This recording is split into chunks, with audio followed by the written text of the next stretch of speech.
2 Coríntios capítulo 3, a partir do versículo 3. Vocês manifestam que são carta de Cristo, produzida pelo nosso ministério, escrita não com tinta, mas com o Espírito do Deus vivo.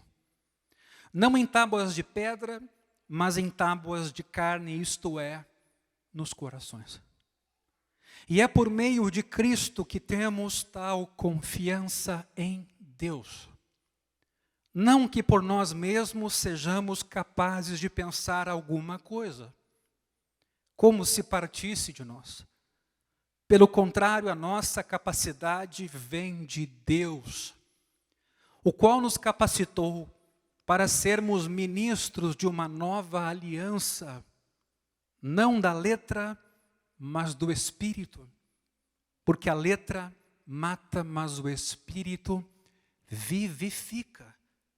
E se o ministério da morte, gravado com letras em pedras, se revestiu de glória, a ponto de os filhos de Israel não poderem fixar os olhos na face de Moisés, por causa da glória do seu rosto, ainda que fosse uma glória que estava desaparecendo, como não será de maior glória o ministério do Espírito?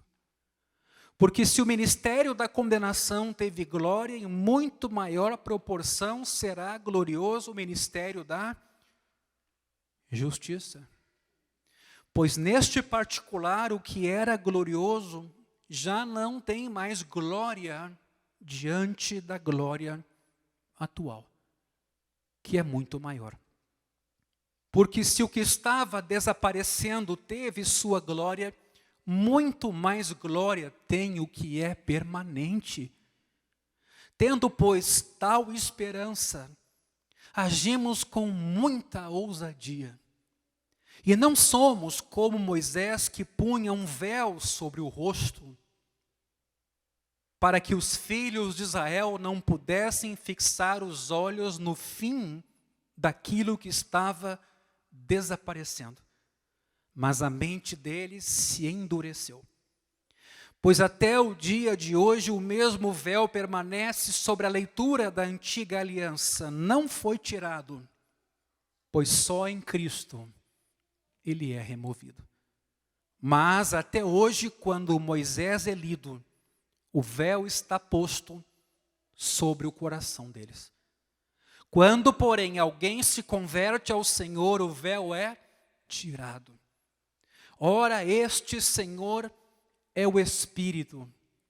E onde está o Espírito do Senhor, aí há liberdade. E todos nós, com o rosto descoberto, contemplando a glória do Senhor, somos transformados de glória em glória, na sua própria imagem, como pelo Senhor, que é o Espírito. Que texto profundo, que texto belo, que texto que nos comunica algo importante para nós, povo de Deus, por meio de Jesus. Mas antes de adentrar esse texto, quero pensar com vocês algumas coisas a respeito do que esse texto diz quanto à pessoa do Espírito Santo, mencionada aqui algumas vezes, nem que seja só com o título Espírito. Meus irmãos, a maioria dos cristãos tem pouca dificuldade hoje de entender o papel do Pai e o papel do Filho na missão de Deus no mundo. Até porque eles, pai e filho, têm imagens pessoais que eles carregam consigo. E até porque o Filho esteve entre nós em carne e osso. Ele apareceu fisicamente. Mas quando se trata do Espírito Santo, a compreensão cristã fica razoavelmente destituída desse elemento mais pessoal, que identifica, por exemplo, o Pai e que identifica o Filho. Imaginemos por um instante um professor explicando às crianças a realidade do Espírito ao soprar um pedaço de papel, fazendo esse papel voar. O Espírito é assim, diz o professor às crianças. É como o vento, e vento aqui não é à toa, ruar no hebraico ou pneuma no grego, palavras para espírito também têm uma associação com vento. Ou seja, o vento é bem real em seus efeitos visíveis, embora o próprio vento seja invisível. Nessa hora que o professor explica isso e mostra esse exemplo, imagine um menino de 6 anos perguntando assim, ou dizendo, mas eu queria que esse vento fosse visível. Quantas vezes todos nós nos sentimos assim com relação à ideia de um Deus Espírito, ou a pessoa do Espírito Santo? Como ele é invisível, apesar de percebermos seus efeitos na própria vida de cada um de nós, a gente tem a tendência de pensar no Espírito Santo em termos não pessoais e de nos referirmos a ele como se fosse uma coisa, um objeto, uma sensação. Pomba, vento, fogo, água, óleo são algumas figuras no texto bíblico relacionadas ao Espírito. Por isso não surpreende que muitos vejam o Espírito como uma imagem acinzentada, indefinida, tendo dificuldades até de entendê-lo e por isso de se relacionar com ele. Nossa compreensão, meus irmãos de Deus, é sempre marcada pelo fato de que em Cristo, Deus se encarnou em um momento da história. Deus apareceu. Mesmo que Deus pareça distante, porque também é invisível, transcendente e é eterno, não tem início nem fim de dias, nós conhecemos a Deus porque Jesus revelou Deus na sua encarnação. Como Paulo afirmou, a glória de Deus foi transformada em imagem para nós. Teve cara, teve gesto, teve sentimento. Essa imagem do Deus eterno, ela encarnou no verdadeiro ser humano que trouxe ao mundo a imagem divina, o próprio Cristo. E nós, contemplando a sua face, meus irmãos, vimos a glória do Deus eterno, do Deus que é invisível. Não é de modo superficial que o Espírito é chamado de Espírito de Jesus Cristo. Vamos ver hoje alguns trechos em que o Espírito é chamado, o Espírito Santo é chamado de Espírito de Jesus Cristo. E tem um autor chamado Gordon Fee que diz assim como Cristo revelou a imagem do Pai, Cristo também colocou uma face humana no Espírito, de modo a entendermos, compreendermos e discernirmos a sua pessoalidade.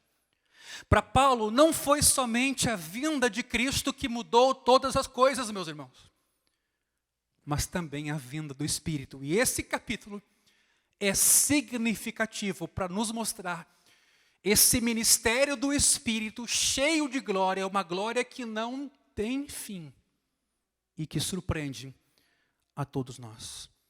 Quando falamos do Espírito Santo, meus irmãos, estamos falando da presença pessoal do nosso Deus. O Espírito é o agente da atividade de Deus e faz isso de uma maneira bem pessoal, e nós vamos olhar agora alguns trechos em que isso fica evidente. Por exemplo, a conversão dos Tessalonicenses, que é uma igreja para quem Paulo escreve, acontece pela obra santificadora do Espírito. 2 Tessalonicenses 2,13, vou pedir agora ao Lucas, uma certa agilidade para a gente conseguir ler. Olha o que diz aqui. Devemos sempre dar graças a Deus por vocês, irmãos amados pelo Senhor, porque Deus os escolheu desde o princípio para a salvação. Como? Pela santificação do Espírito e fé na verdade.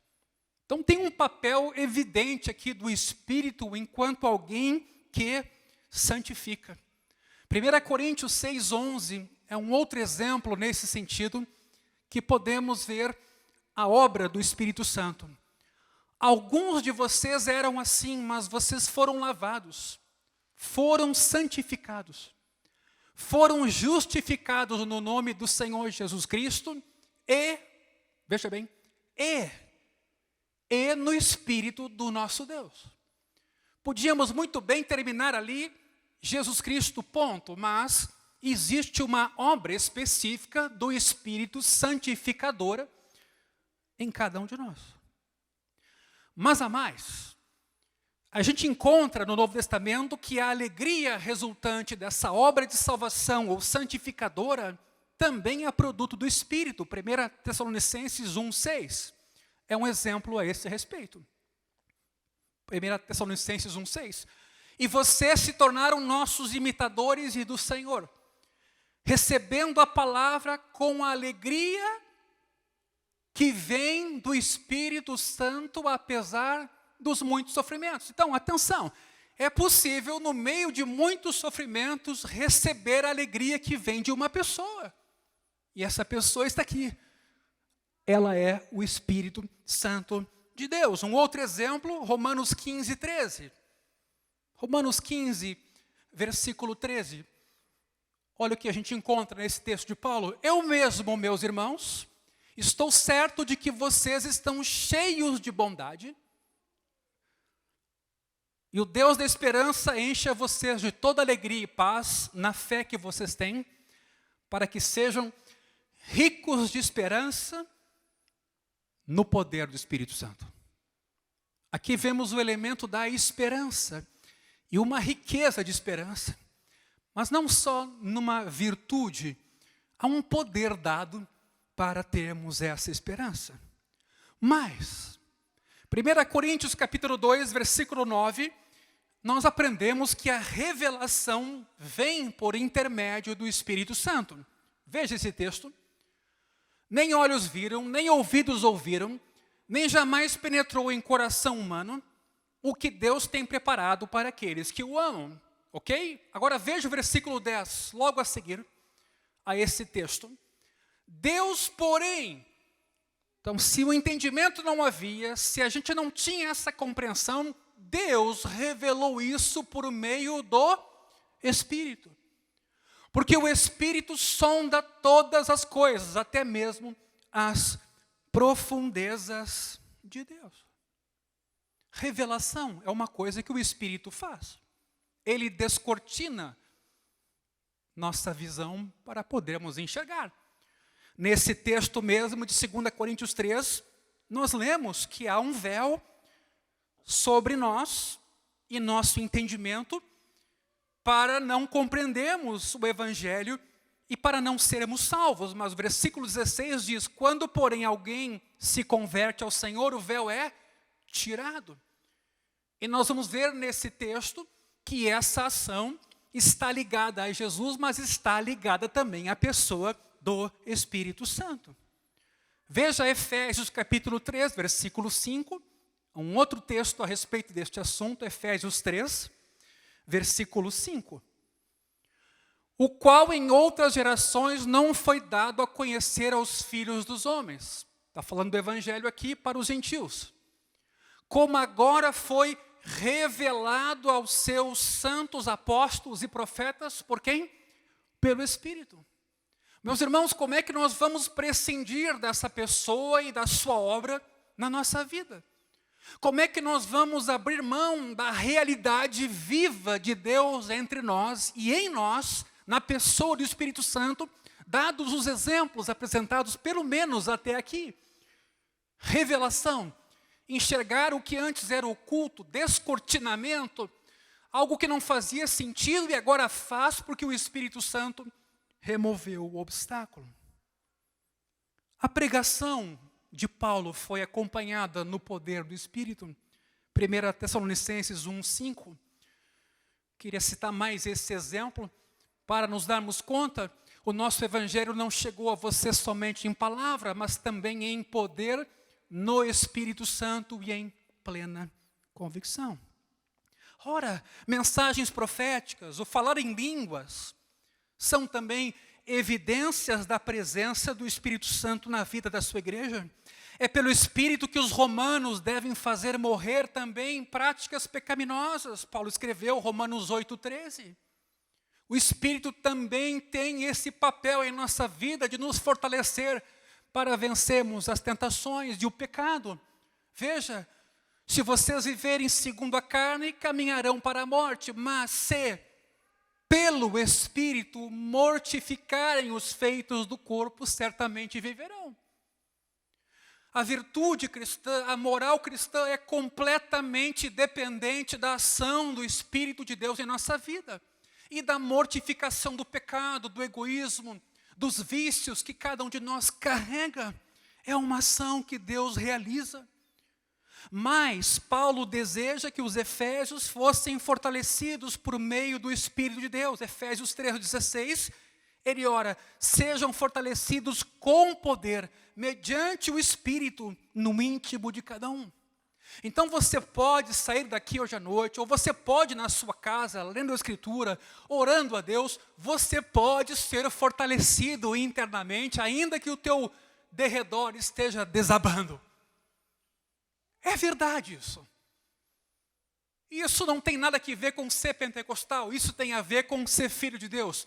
E se isso tem a ver com ser pentecostal, sejamos pentecostais, porque nós temos um Deus vivo em nós. Ou vamos lidar com os pecados de que maneira? Nos controlando, tapando os olhos, tapando os ouvidos, exercitando o autocontrole e autoflagelo. Bom, Paulo também diz para a gente cuidar o que pensa, o que olha, o que assiste, o que ouve. Mas há uma pessoa também poderosa que nos quer ajudar nessa missão, meus irmãos. E nós não podemos desprezar isso. Veja, Filipenses capítulo 3, versículo 3. Os crentes servem pelo Espírito, é o que diz esse texto. Nós é que somos a circuncisão. Não é o judeu etnicamente falando. Nós que adoramos a Deus no Espírito. O Espírito nos ajuda na adoração. Media, nos fortalece, nos inspira, nos dá consciência do que Deus fez e nos dá gratidão. Adoramos a Deus no Espírito e nos gloriamos em Cristo Jesus. Veja, uma coisa é o que o Espírito faz, outra coisa que é referido a respeito de Jesus. Mas nós somos um povo que ama pelo Espírito. Colossenses 1,8 é um outro texto que nos mostra uma dimensão também da ação do Espírito, o qual também nos contou do amor que vocês têm no Espírito. Gálatas nos vai dizer que o fruto do Espírito é, primeiro, amor. Então, quando a gente olha para esse mundo, para o contexto do Brasil e da igreja, nós temos essa consciência, precisamos mais de Deus em nossa vida. Não que nós não o tenhamos, às vezes nos falta consciência de que Ele está em nós, e de que Ele é vivo, e que Ele é uma pessoa, e que é possível se comunicar com Ele, e ouvir com Ele, e desenvolver com Ele um relacionamento.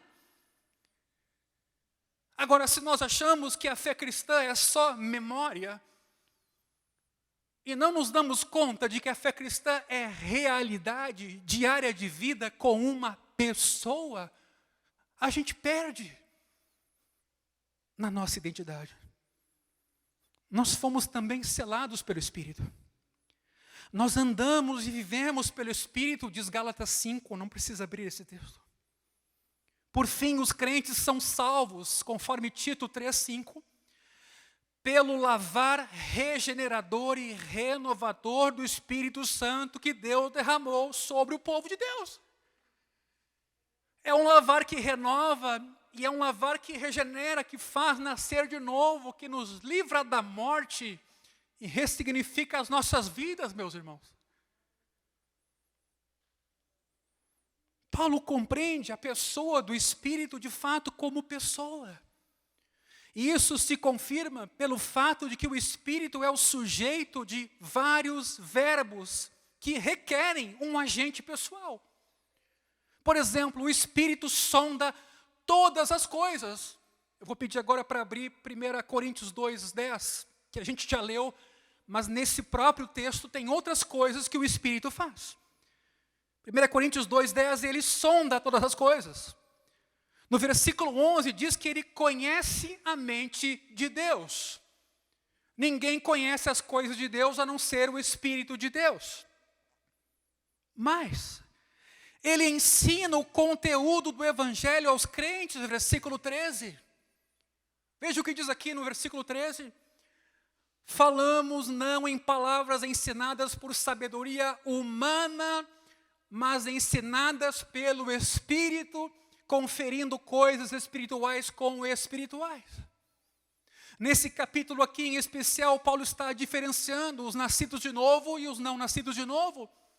E os não nascidos de novo não podem entender as coisas de Deus, têm severas limitações nessa sua compreensão. É preciso que Deus ilumine as pessoas para que elas compreendam. Ele ensina o conteúdo do Evangelho aos crentes. Revela que a cruz não é derrota, que a cruz é vitória, loucura para os gregos, escândalo para os judeus, mas para nós, os salvos, poder de Deus e sabedoria de Deus. E isso é uma inversão de valores que o Espírito Santo nos comunica como povo de Deus, para termos entendimento. Veja, o Espírito também, como pessoa, e vejam como ele é sujeito desses verbos, como pessoa, o Espírito também habita os crentes. Romanos 8:11. Romanos 8:11 é um outro texto que nos ajuda nesse sentido. Se em vocês habita o Espírito daquele que ressuscitou Jesus Cristo dentre os mortos, esse mesmo que ressuscitou Cristo dentre os mortos, vivificará também o corpo mortal de vocês por meio do seu Espírito que habita em vocês. Esse é um tema aqui sobre a ressurreição. E nós vamos passar todos por isso aqui. Vamos passar por uma transformação completa do nosso ser, realizada pela pessoa do Espírito Santo. Veja 2 Timóteo 1:14. Já estou terminando essa lista de textos. 2 Timóteo 1:14. O que encontramos aqui? Por meio do Espírito Santo que habita em nós, guarde o bom tesouro que lhe foi confiado.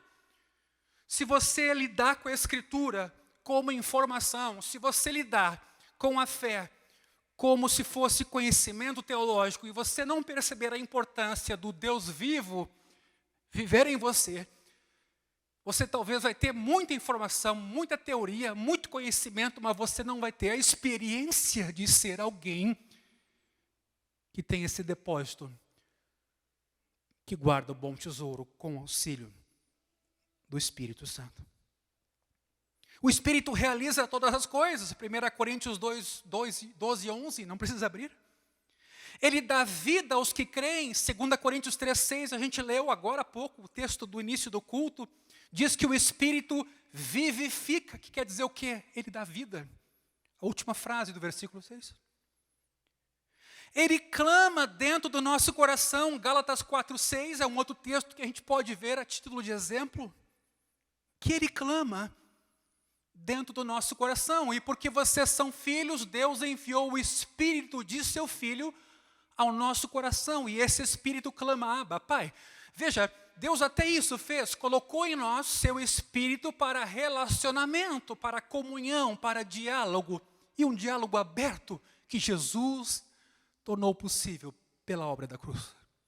O que estamos esperando? Atarefados, trabalhando de um lado para o outro, pensando às vezes em dinheiro, em crescer na empresa, em crescer em renda, tudo isso tem o seu valor, ninguém tem que ser negligente, mas a vida, ela é mais do que isso. Isso é resultado da vida. E aqui nós temos um bom caminho. Relacionamento por meio do Espírito. Diz que Ele nos guia nos caminhos de Deus, Romanos 8,14, vou pedir ainda que façamos a leitura de mais esse trecho. Romanos 8,14, pois todos os que são guiados pelo Espírito de Deus são filhos de Deus. Meus irmãos, eu respeito a doutrina cristã e acho que ela é extremamente importante, mas nós temos um Deus vivo que conduz a nossa vida dia a dia. Doutrina cristã não é um depósito da nossa casa ou da nossa cabeça para a gente resgatar informações e fazer briga na internet. É para a gente viver, servir, amar e ver a glória de Deus. E esse é um pequeno exemplo disso, ser guiado pelo Espírito. Ainda nesse capítulo, no versículo 16, a gente ainda aprende que o Espírito testifica com o nosso espírito que somos filhos de Deus. Ele é que dá essa certeza, nascemos de novo, Ele é aquele que nos garante, mudamos de vida, deixamos para trás a velha criatura, as coisas passaram a ter outro significado. Veja, o próprio Espírito confirma o nosso espírito que somos filhos de Deus. Meus irmãos, louvemos a Ele por toda a sua bondade, a diferença que Deus faz em nossa vida quando Ele entra em nossa história. Não nos deixa órfãos, não nos deixa a própria sorte, não nos deixe inanimados, não nos deixe escravos do pecado, não nos deixa sem intercessão, não nos deixa sem direção. Tudo isso o Espírito de Deus faz em nós. Gálatas chega a dizer que ele tem desejos contrários ao da carne. A carne luta contra o Espírito e o Espírito contra a carne, porque são opostos, para que vocês não façam o que é do vosso querer carnal. Ele nos ajuda em nossa fraqueza, intercede por nós, porque a gente não sabe orar, Romanos 8,26. E Ele intercede por nós. Ele fortalece os crentes, Ele se entristece. Como diz Efésios 4,30, não entristeçam o Espírito. Como é possível entristecer alguém? E já fiz um ato falho aqui. Só é possível entristecer alguém, uma pessoa. Além disso, meus irmãos, os frutos da habitação do Espírito em nós, conforme Gálatas 5, são os próprios atributos pessoais de Deus. Quando você pega a lista de Gálatas 5, você percebe amor, bondade, longanimidade, mansidão, domínio próprio, alegria. São atributos pessoais do nosso Deus que nos são compartilhados. Veja, das mais de 140 ocorrências da palavra pneuma, palavra grega para espírito, nas cartas de Paulo, Paulo usa o nome completo, Espírito Santo, 17 vezes no Novo Testamento. Ele designa o Espírito 16 vezes como Espírito de Deus.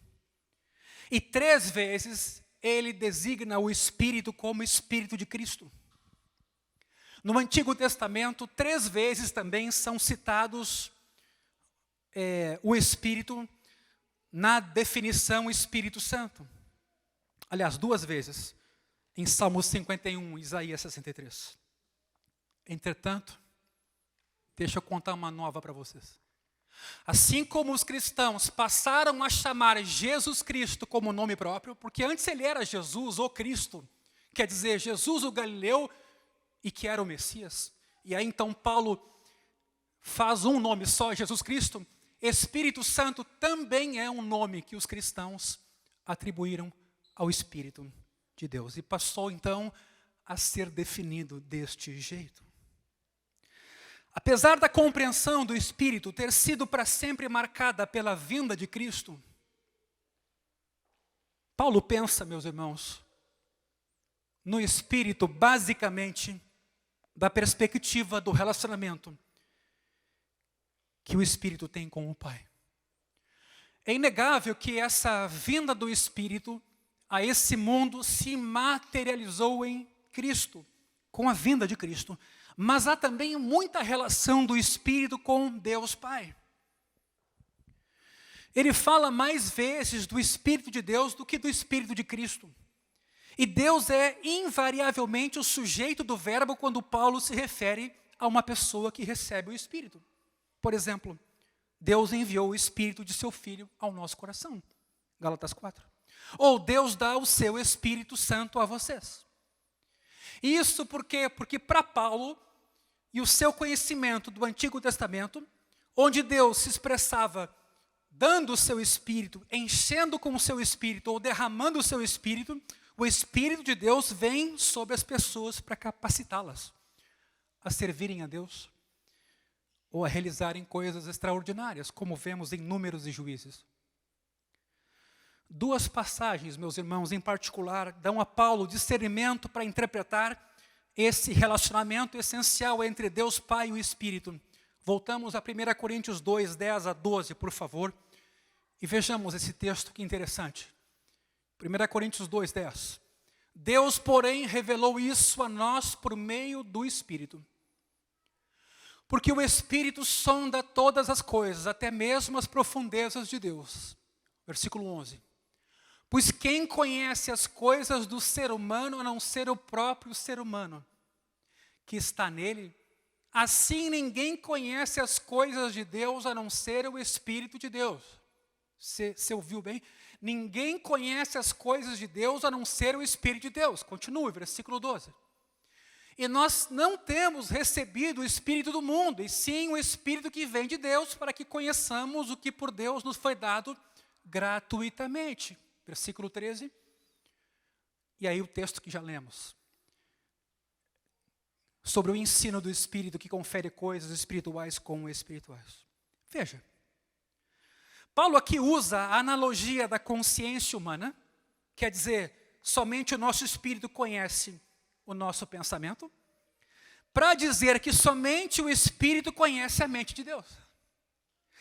O interesse de Paulo, meus irmãos, usando essa analogia, diz respeito ao Espírito que os coríntios receberam como fonte da nossa visão cristã hoje da cruz, como sabedoria de Deus. Porque senão a cruz seria derrota, seria escândalo, seria loucura, como os gregos disseram.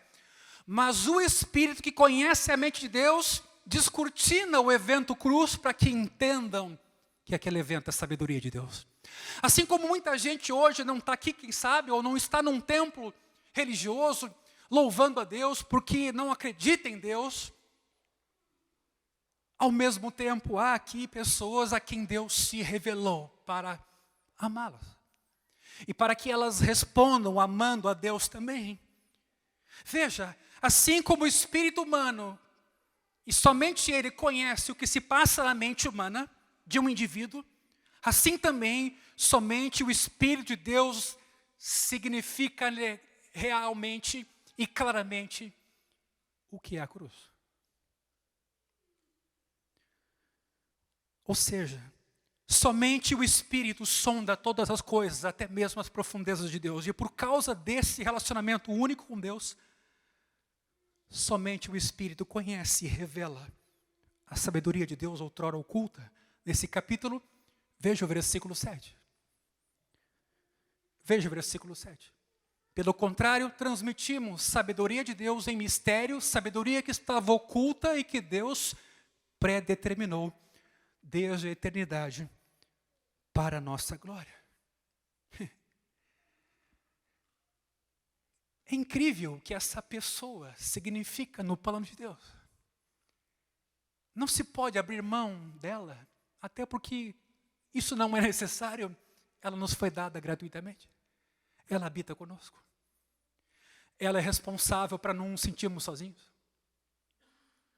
O Espírito Santo foi enviado para ser o nosso consolador, conselheiro e que nos conduz à verdade. Esse é o primeiro texto. Mas veja Romanos 8, 26 e 27, que texto interessante. Aqui a mesma ideia é expressa, só que de forma contrária. Aqui é dito que Deus conhece a mente do Espírito, não o Espírito conhece a mente de Deus. Veja, o Espírito nos ajuda em nossa fraqueza, porque não sabemos orar como convém, mas o próprio Espírito intercede por nós com gemidos inexprimíveis. Versículo 27. E aquele que sonda os corações sabe qual é a mente do Espírito. O texto aqui está falando de Deus. Porque ele intercede pelos santos de acordo com a vontade de Deus. Paulo está preocupado aqui em mostrar como o Espírito, diante das nossas fraquezas e incapacidade de falar por nós mesmos, como o Espírito é capaz de interceder por nós de forma adequada, porque Deus conhece a sua mente. A eficácia da intercessão do Espírito está justamente no fato de que Deus, que examina o coração, conhece a mente do Espírito que está intercedendo por nós. Claro que há mistério envolvido aqui. Como é que a gente entende essa inter-relação do Espírito e do Pai? Mas não há dúvida de que Paulo vê o Espírito como realidade distinta. Ao mesmo tempo, o Espírito é tanto expressão interior de personalidade invisível de Deus, quanto manifestação visível da atividade de Deus no mundo. Há um texto em Salmos que diz que Deus envia o seu Espírito e renova a face da terra. O Espírito, meus irmãos, é verdadeiramente Deus em ação. Todavia, ele não é apenas um efeito da personalidade divina. Ele é mais do que isso. Ele é mais do que isso. Vejamos o texto que estamos a trabalhar. O versículo 3 diz que a igreja de 2 Coríntios capítulo 3, que a igreja é carta de Cristo. Que a igreja dos Coríntios é a maior prova de que Deus está agindo no mundo e chamando pecadores ao arrependimento e desejando habitar o seu povo.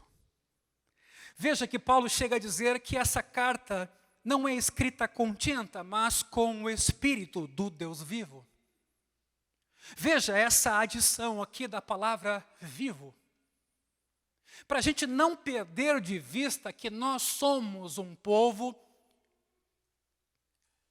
que por causa de Deus estamos vivos e não mortos em delitos e pecados. O texto ainda nos diz, cumprindo a profecia de Jeremias e Ezequiel, que essa carta foi escrita pelo Espírito de Deus, não em tábuas de pedra, em corações duros, mas em corações abertos, corações de carne. Que Deus pudesse penetrar e com eles interagir e com eles se relacionar. E isso tem tudo a ver com os sermões dos domingos passados, onde Deus tinha esse desejo de se relacionar conosco. Agora veja, Paulo no versículo 4, é por meio de Cristo que temos tal confiança em Deus. E você vai perceber que a obra do Espírito está completamente relacionada a Cristo e ao Evangelho. Paulo não está aqui se recomendando, toda a sua confiança e certeza está baseada no que Jesus é e no que Ele fez. Ele chega a explicar no versículo 5, não que por nós mesmos sejamos capazes de pensar alguma coisa como se partisse de nós. Pelo contrário, a nossa capacidade vem de Deus. A nossa capacidade vem de Deus. A capacidade da igreja, ela vem de Deus. A capacidade de um marido amar a sua esposa vem de Deus. Da sua esposa amar o marido vem de Deus. Os filhos obedecerem vem de Deus. Precisamos de Deus em nossas vidas. O país precisa de Deus. Muita gente vulnerável precisa de Deus. Às vezes a maneira de encontrarmos essas pessoas e elas se encontrarem com Deus é quando a igreja vai onde elas estão, como testemunhas de Jesus. Veja, Paulo reconhece a sua limitação, mas ele nota uma coisa: ele é capacitado para ser mediador de uma nova aliança, uma coisa nova que Deus estava fazendo, e não da letra, mas do Espírito, porque a letra mata, mas o Espírito vivifica. E aqui, quando a gente pensa no papel, na obra do Espírito Santo, na vida da igreja, não podemos tangenciar esse versículo. Tão repetido e tão mal interpretado. A letra mata, o Espírito vivifica. E veja que a palavra letra, ela também está no versículo 9, para ajudar a gente a fazer uma boa interpretação e não ficar só no 6, como é muito comum o texto ser citado de forma separada. Veja, o versículo 7 até nos auxilia se o ministério da morte gravado com letras em pedras, puxa, está falando aqui da lei. A letra mata, não é que a Bíblia mata, que o papel mata, e aí então, se o Espírito Santo não vir sobre o papel, nada acontece. Não. O que Paulo está dizendo é que os mandamentos, enquanto mandamentos externos ao ser humano, eles não mudam o ser humano, eles o condenam. O mandamento é bom, é santo, é justo, é puro, mas eu sou um pecador e quando eu me encontro com o mandamento, eu sou condenado. Por quê? Porque eu sou o pecador, mas não porque o mandamento é ruim. Então a letra mata refere-se aqui à lei. O versículo 7 explica isso. O ministério da morte gravado com letras em pedras. Pedras eram as 2 tábuas que Moisés carregava, onde a lei de Deus foi gravada pelo próprio Deus. Não matarás. Não dirás falso testemunho. Não cobiçarás.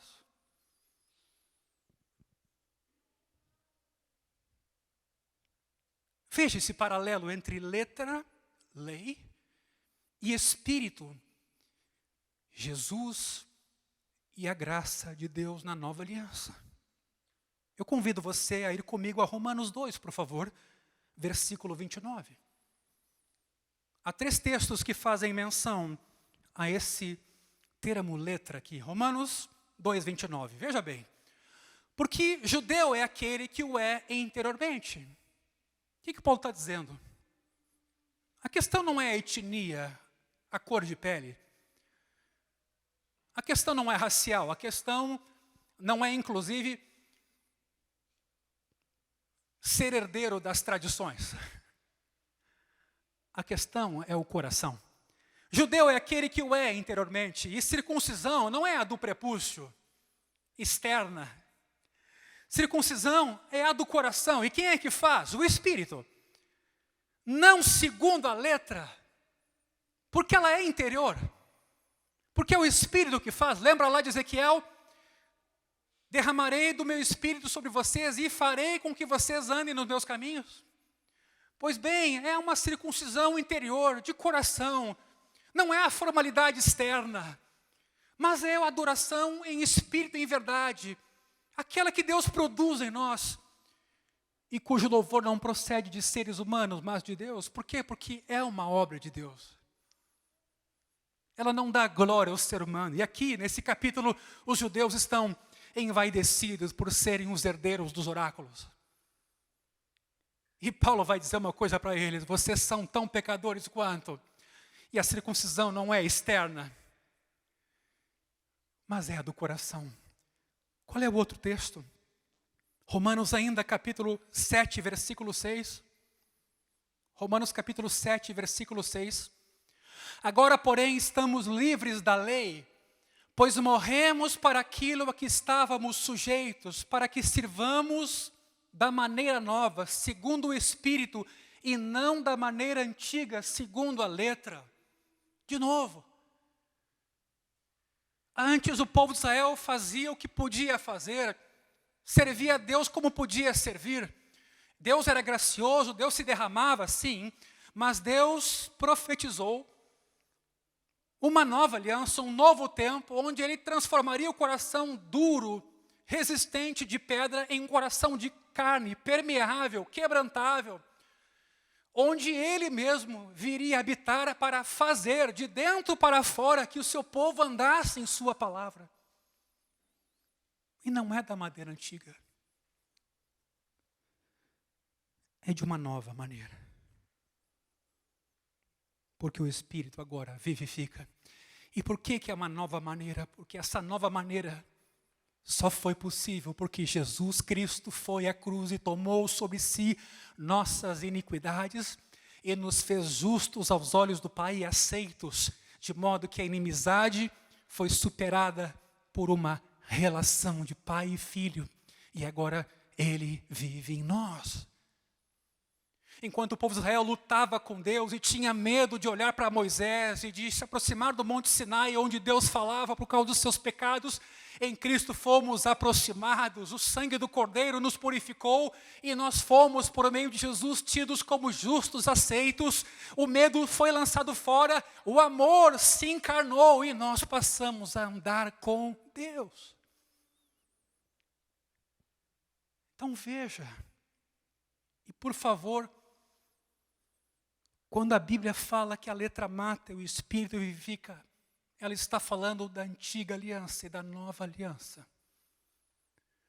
Na antiga, essa aliança se tornou inviável por causa de nossos pecados. Na nova, não dependeu de nós, dependeu de Jesus, que cumpriu ali na cruz toda a justiça, e nós fomos justificados e aceitos. E tivemos paz com Deus. E o que Paulo então está dizendo?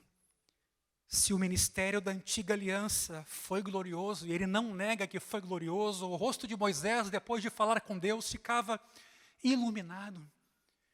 E é inquestionável as coisas incríveis que Deus fez na antiga aliança, a ponto de o povo, por causa do pecado, não querer fitar o rosto de Moisés, porque esse rosto era um tipo de Cristo que os remetia, naquele momento, a julgamento por causa de seus pecados.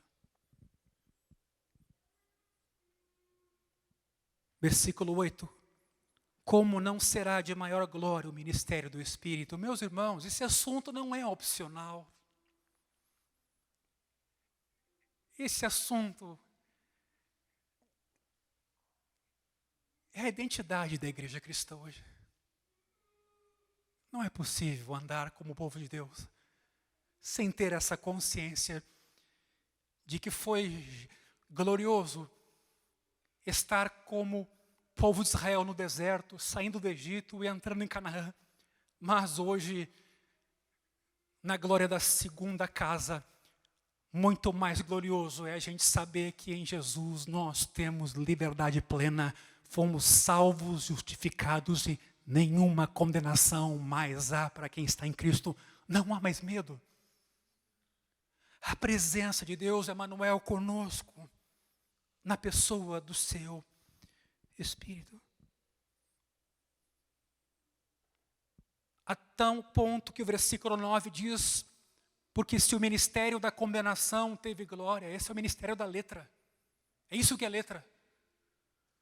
Em muito maior proporção, será glorioso o ministério da justiça? Quer dizer, tem a ver com a nossa justificação, nossa aceitação pela obra e méritos de Cristo. E aí o versículo 12, Paulo escreve, tendo, pois, tal esperança, agimos com muita ousadia, e é por isso que nós estamos aqui hoje. Mas nunca é demais lembrar que o pecado não está de todo erradicado em cada um de nós. Nós somos tentados pela nossa cobiça quando essa nos atrai e seduz. Deus não pode ser tentado por ninguém. E Deus não tenta ninguém. Tiago vai dizer que a gente é tentado por aquilo que deseja. E pelos ídolos que a gente constrói, a gente é escravizado. Somos nós mesmos. Até que essa pessoa nos alerta, nos orienta, nos ilumina o entendimento, tira de nós esse véu. Isso só é possível por meio de Jesus. Mas há ainda muita gente que tem o véu sobre o coração, como diz o versículo 15. E o versículo 16, quando, porém, Paulo escreve, alguém se converte ao Senhor, o véu é tirado. O novo nascimento não é pequena coisa. Não é pequena coisa.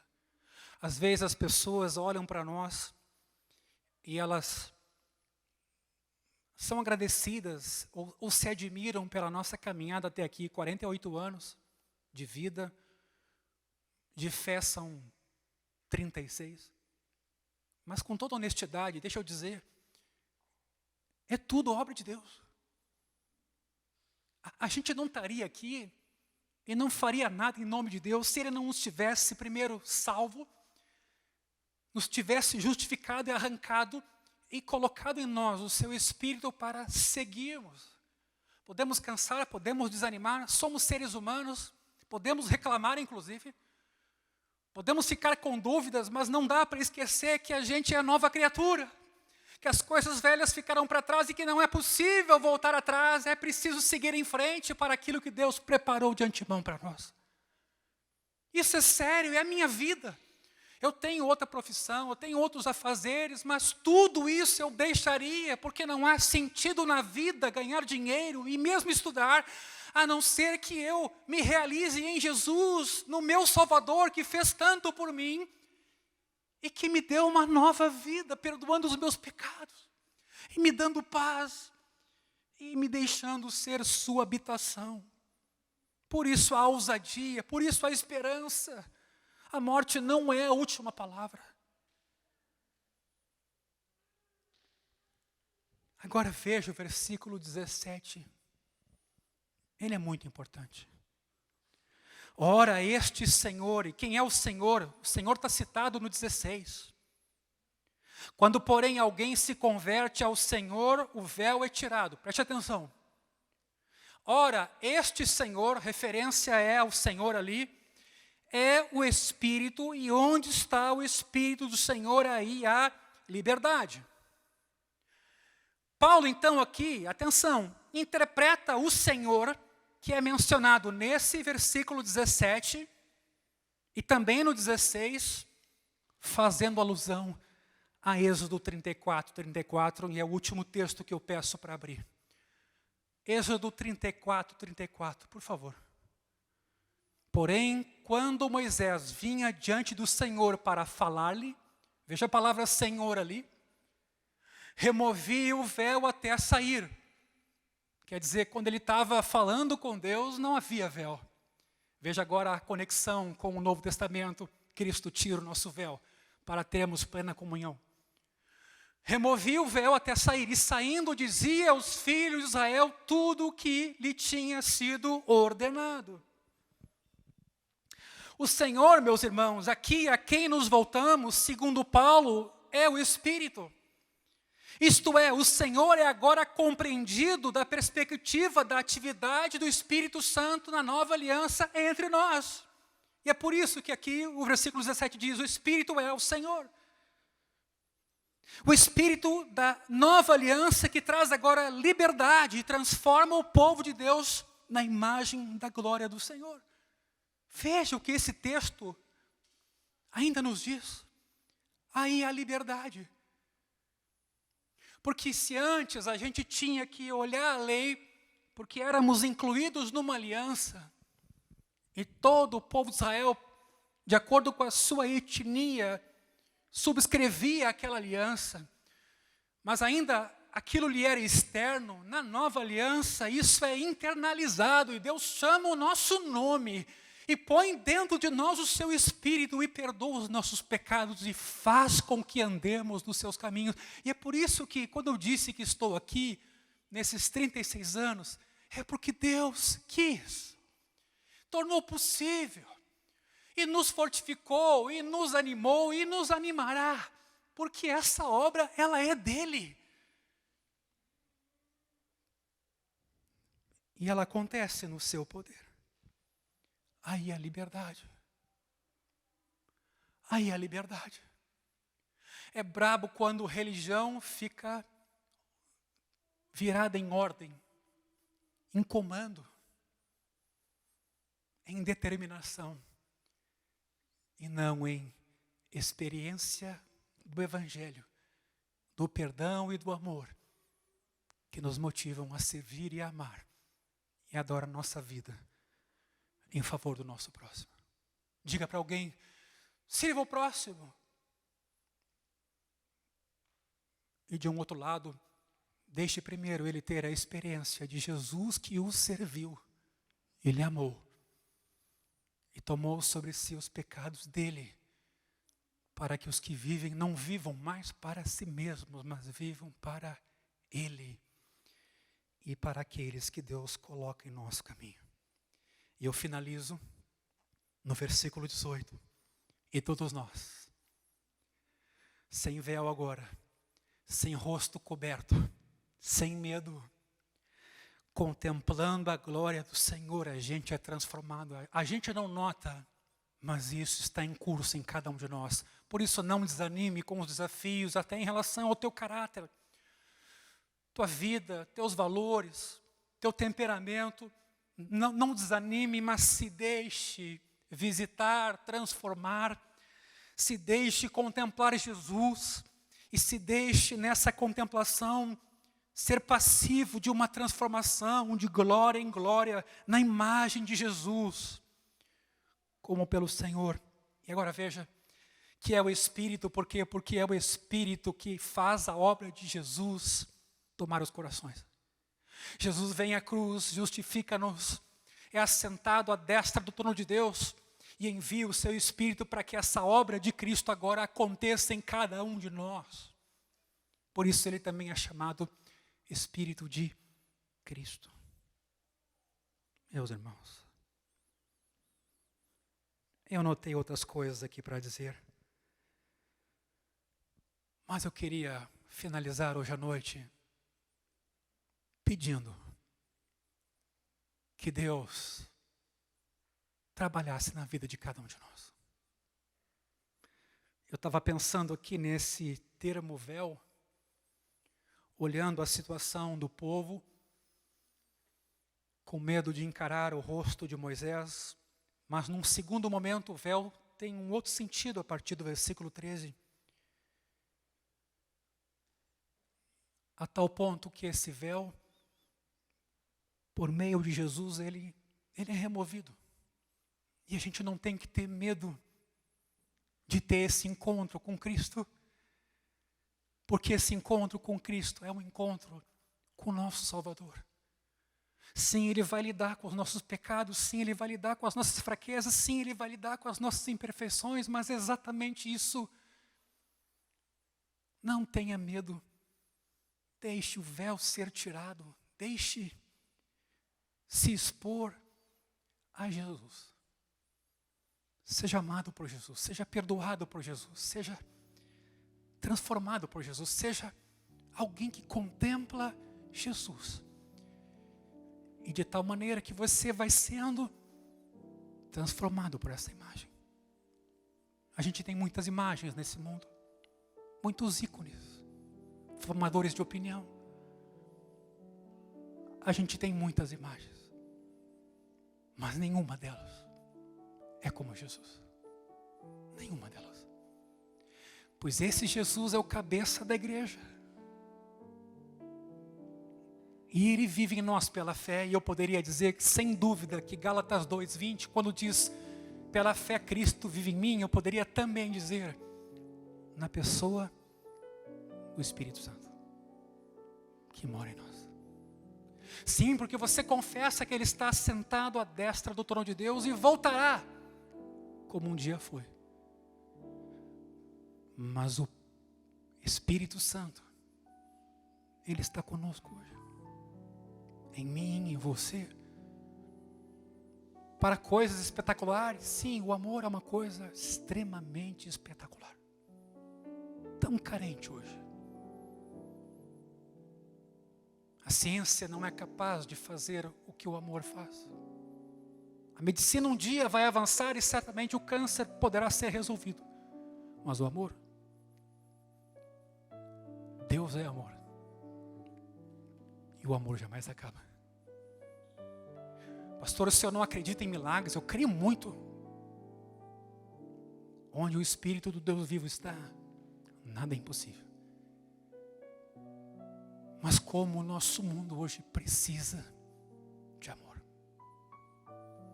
Ser perdoado de seus pecados. Se encontrar com amor que também é a verdade.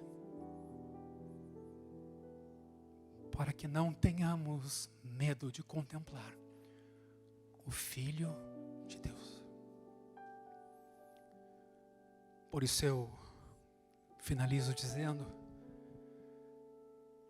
que Deus faça isso na sua vida, na sua casa, na sua família.